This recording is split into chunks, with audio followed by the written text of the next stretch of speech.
Do you feel like a bad parent? Are you trying so hard to be patient and loving, but you just keep blowing up? Do you know your kids deserve better, but you don't have any more to give? I know that feeling too. You're not a bad person. Chances are you're just deeply, deeply exhausted. In this video, I want to show you the logic behind emotional blowups and why your kids need you to be gentle and merciful with yourself when you are struggling. Welcome to Whole Human Psychology. I'm Isaac Wicker, a Catholic therapist, and the following is a true story of someone I worked with. Let's call her Emily. Emily described her days at home with her two littles as a non-stop hurricane of needy kids, housework, and big emotions, from the moment she woke up till she collapsed back in bed. She said the smallest problems would set her off into a rage, which would be followed by shame and numbness. Then she would make another sincere effort to be more patient and gentle this time, only to blow up again a little while later. She was on the brink of total exhaustion and despair, but she didn't know how to change.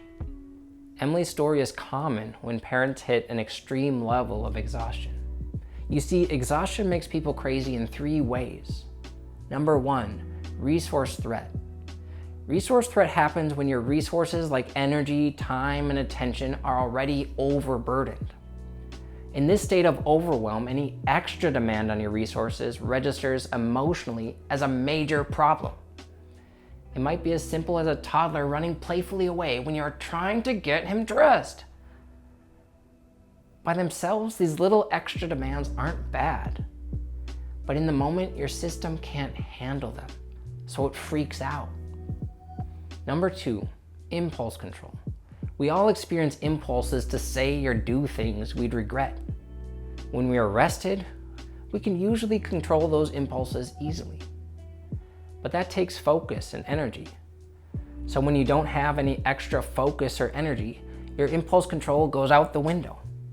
And you find yourself saying and doing things you immediately regret, like blowing up at your kids. So you can already see how your exhausted brain is set up to fail. You have bigger emotions about smaller problems and less impulse control to hold you back. Now we get to number three, emotional shutdown. Eventually your emotional system wears out completely and crashes. You become numb and flat, just trying to make it through. In this state, you might hardly notice if a kid is crying or laughing. You just don't care anymore. Now back to Emily.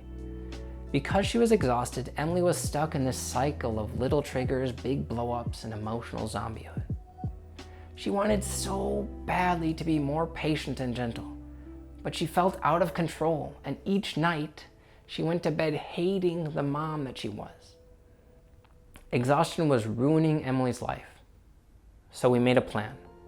30 minutes a day, her husband would take the kids and she would get introvert recharge time. The rules were that she couldn't do anything productive and she couldn't do anything with screens. I'll talk more in another video why screen time doesn't count as self-care. Within 2 weeks, Emily's meltdowns had completely stopped. She felt more fresh and connected and in control, but she still felt guilty for taking time for just herself. She felt like she was asking too much of her husband and abandoning her kids.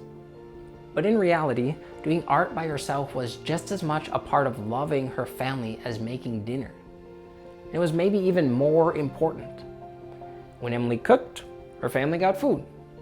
When Emily took care of herself, her family got a more lively, engaged, and attentive mother and wife. Emily's self-care wasn't about doing whatever she felt like at the expense of her family.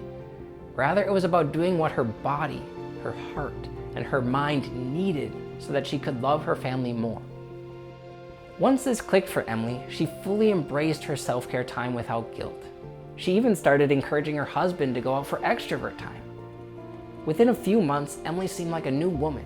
Her kids were happier and her marriage was stronger than ever.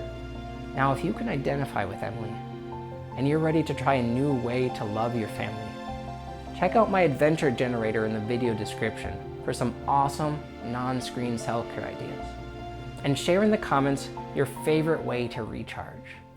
And of course, like this video and subscribe. This is Whole Human Psychology. Learn your logic, live more life.